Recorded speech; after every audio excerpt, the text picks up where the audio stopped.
Yo, what's up everybody? It's KD Easton. We're back with another Duet Night Abyss video. Today we're going to be going over a couple of the different systems that they have, and they come out with these over the last couple weeks. So we're just going to take a look at every single one they have released and see kind of what this game has all to offer. So let's see. First, we're going to start with HP and Shield, which is your lifeline in battle. Attacks drain your white shield bar first. Once the shield is depleted, damage affects your HP. Shields regenerate after a period without taking damage. Strategic positioning against tough foes is key. Alright, so there's also going to be a revive. So running out of HP doesn't mean defeat. You can revive and return to battle. Reviving grants brief invincibility. Revival chances are limited, so fight carefully. Okay, so you only get a set number of revives. Let's see what the next page has. Sanity in skills. A vital combat resource. Casting skills consume sanity. Sanity regenerates slowly over time or quickly by collecting volatile dropped in combat. Most skills have no cooldown, so you can cast repeatedly as long as you have enough sanity. So this is kind of what Warframe has for a system. They have like an energy bar down here, which they call sanity in here. And as you do your attacks, it's going to go down. So you can't spam infinitely, but you can spam a pretty good amount. So, and you're going to get more sanity with probably the demon wedges, which we'll be going over in a bit here too. So you can probably get more sanity so you can spam more. There's a dodge, so you use the dodge to evade traps and powerful enemy attacks. Dodge has limited uses but can stack. Okay, time it wisely to minimize damage taken. Okay, looks like you have two here. I wonder if you'll get two and they'll just regenerate as you play, or if you'll get more than two. There's going to be a sprint as well, which I am really excited about, because for the walking animation or the sprinting animation before was kind of slow, so this is going to speed up traversal a little bit. Travel faster across the continent. Hold the movement key and long press dodge to enter sprint mode. Once activated, you can release dodge and maintain the sprint. Okay, cool. So the next thing is going to be the Helix Leap, which they pretty much stole from Warframe, but I guess it's not really too much stealing. It's just like a little leap thing. So perform long distance aerial movement with Helix Leap to reposition quickly. Master this technique to traverse terrain effortlessly during exploration or combat. So that's going to be your main way of getting around. You're also going to have grapples and grapple points. So the grapple points are scattered across Atlasia, left by past adventurers. To travel swiftly between cities and wilderness, aim at a grapple point and press the interaction key. There's also going to be a stance bar. So boss enemies have a stance bar. Each hit weakens their stance. Weakening the stance to a certain extent causes hit stun. Completely weakening the stance temporarily incapacitates the boss enemy. Okay, so you're pretty much just stunning him when you get to each point on his health bar here. And I think this is the last page. Asks retribution. So bosses being stunned under a vulnerable state create an opportunity for heavy attack or heavy damage. Additionally, approach an incapacitated boss and press the interaction key to perform an Ask Retribution, dealing massive damage. So this is pretty much a finisher like they have in Warframe.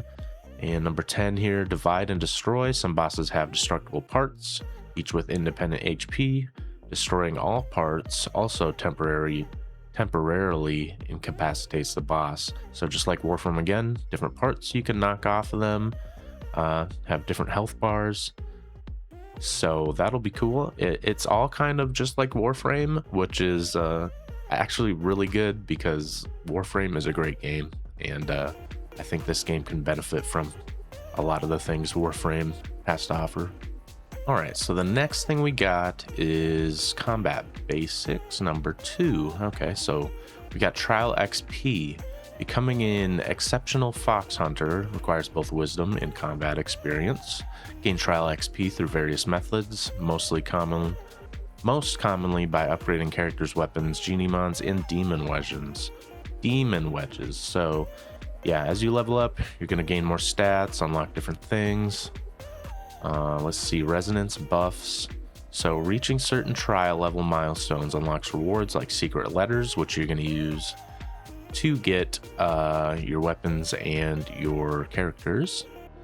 For characters and weapons, yeah. Additionally, resonance grants stat buffs, shield, defense, HP, and attack. So you're getting stats by leveling up, claiming these things. Elemental effects. In Atlasia, every Charon possesses unique elemental attributes. Dealing damage with weapons or skills triggers different effects based on the element. So we got a Nemo, Hydro, Pyro, Electro, Lumino, and Umbro.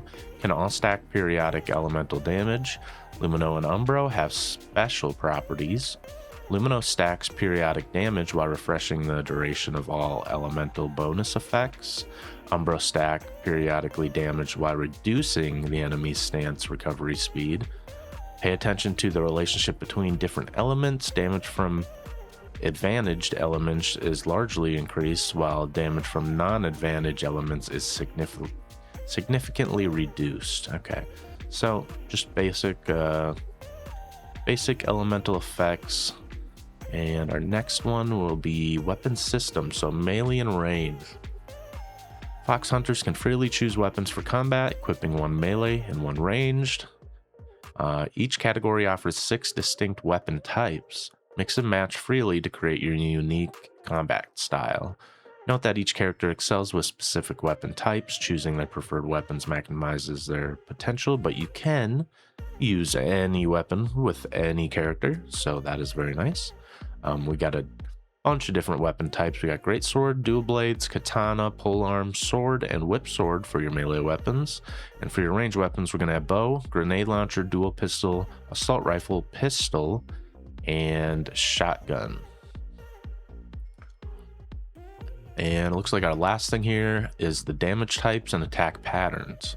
So weapons have 3 damage types, each with unique advantages. Slash deals bonus damage to shielded enemies. Spike excels against high HP enemies, and Smash is highly effective against enemies with high stance. Even with the same weapon type, attack patterns can vary greatly. So these are just your little element, kind of like elemental effects that each weapon's going to have. Warframe does the same thing, so that is definitely something to look out for. All right, we got our combat basics number 3 here. So the tactical backpack is going to proper preparation is essential for adventurers and Atlasia. Beyond the trusty Luno, your tactical backpack is an indispensable companion. In addition to consumables for combat, you can equip special emotes to express your personality.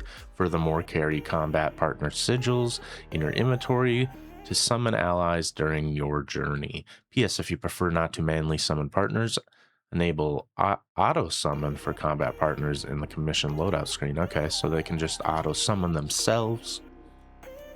I'm going to go with combat partner summoning limits here. So the number of combat partners you can summon varies based on your party size. So during world or exploration or solo commissions, you can summon up to 2 combat partners at the same time. In a 2-player party, each player can summon 1 combat partner, but with 3 or more players, combat partners cannot be summoned, so you have to rely on your team's support to push forward together. Combat partner weapon setup. So to gain your combat partner's support in battle, remember to equip them with suitable weapons. Choose weapons that match their combat style and prepare according before summoning them. So Warframe also has the same system with summoning people to help you, and you can give them weapons as well. The city co-op and matchmaking. In this endless voyage through the long night, you are not alone. In bustling city areas, you may encounter other players, express your personality through special outfits, or approach strangers for a moment of respite. During commissions, you can select match to fight alongside fellow fox hunters. And that is it for that section. Okay, so it looks like we are done with the combat. We're going to go to the advanced gameplay features now. So the demon wedges, which are just like what Warframe has, but they are not called demon wedges. They are called something else, which I cannot remember the name. It's been a minute since I played Warframe, but these wedge-shaped devices developed by the Hyperborean Spathatoi to amplify magic power. They can enhance characters as well as melee and ranged weapons. Equipping different demon wedges grants various attributes and trait buffs. Weapon demon wedges can even alter the weapon's original attack patterns. More remarkable applications of demon wedges await your personal discovery. So these are gonna give you other stats and change up your weapon's pattern. They're essentially gonna let you build your character how you want to build them. So acquiring, so how to acquire demon wedges. There's going to be various ways to acquire demon wedges across Atlasia. You can forge them at the Lunosmith or exchange them for the bustling marketplace. But the primary method is going to be completing Noctoyager manual challenges. Okay. The demon wedge tolerance. So despite years of refinement, individual compatibility with demon wedges still varies. The equipment of demon wedges is affected by tolerance. Okay, so a character or weapon's total tolerance determines their maximum demon wedge capacity. So you can only be able to do so many. Looks like we got about 8 right here, and then one in the middle. So this is going to go up, I'm guessing, as you level up that character. You're going to be able to place more demon wedges. Generally, more powerful demon wedges consume higher tolerance. Yep, okay. So number 4, demon wedge tracks and slot tracks. Imperial alchemists have crafted specialized application components for different demon wedges, giving them distinct enhancement tracks. Equipping a demon wedge to a slot with a matching track halves its tolerance. So these slots that you are going to put these demon wedges in are going to have one of these 4 symbols on them, and your demon wedges are also going to have one of these 4 symbols on them. So if you put them in the slot of the same corresponding symbol, it's going to half this. So instead of being 19, if you put it in the symbol that has a circle here, you put that in there, it's going to half that. So it's going to be 9. So that will be really nice. Warframe has the same exact system as that as well. Demon wedge casket. So a compendium documenting the effects of various demon wedges. Collecting all these demon wedges grants special rewards. Additionally, the casket records optimal demon wedge builds for each character. If you feel overwhelmed by the variety of demon wedges, consult the casket before making decisions. And we are done with that part. So that is demon wedges. We have advanced gameplay number 2 here. So we're going to be talking about commissions. Fox hunters regularly receive various commissions ranging from daily errands to critical combat quests. Quest objectives vary widely, such as eliminating enemies, escorting targets, or defending objectives. Rewards differ accordingly, allowing you to choose commissions based on your needs. When accepting a commission, you can consume a commission manual to increase the completion rewards by a certain multiplier. So yep, just like Warframe again, they're gonna have different missions. Eliminating enemies, escorting targets, defending objectives, and then an item to get more rewards. So that's actually kind of nice. So the impressions and impression checks. In Atlasia, your every word and action influences how locals perceive you. Okay, so impressions is divided into 5 dimensions: benefit, morality, wisdom, empathy, and chaos. You can improve these dimensions by making choices during conversations with residents or handling dynamic quests. Sometimes your choices trigger impression checks. Passing these checks unlocks entirely different story paths, so your choices will matter. That is a very, very cool part of the game. Warframe does the same thing as well. Luno Eggy shop. So here's one of the shops. The Luno Eggy shop appreciates individuals with personality. Once your impression attributes reach certain levels, visit the shop to exchange for rare materials and accessory blueprints. The Forge System. Lunosmith is dedicated to meeting every fox hunter's needs. Once the Forge System is unlocked, you can commission Lunosmith to craft equipment, accessories, and demon wedges, and more by consuming materials. So this is just your crafting workbench where you craft all your stuff that you need. However, forging items takes time. Use toy hammers to speed up the process and obtain finished products quickly. So you're going to probably be able to buy these hammers for real life money to speed up all your items. So just like Warframe again, not a huge deal. They got to make money somewhere. I wouldn't consider it really pay to win, but pay to progress if you don't want to wait the time. So the last thing is going to be forged blueprints. Every item across Alasia requires different forging materials. If you wish to check the material list for a specific item, consult the blueprint to prepare the necessary resource in advance. And we got another new one here, unique systems. So we're going to be talking about feeding your Genimons, which are your little pets. Genimons are creatures that take various forms through folksine energy. While their true origin remains uncertain, one thing is clear: every experienced fox hunter relies on the diverse abilities of Genimons. Encounter wandering Genimons in the wild and feed them their favorite yum treats to potentially tame them. The quality of yum treats and your timing when feeding affect success rates. Okay, to befriend more Genimons, sharpen your judgment. So this is like their little Pokemon system of capturing little creatures that you can use in battle to help you out.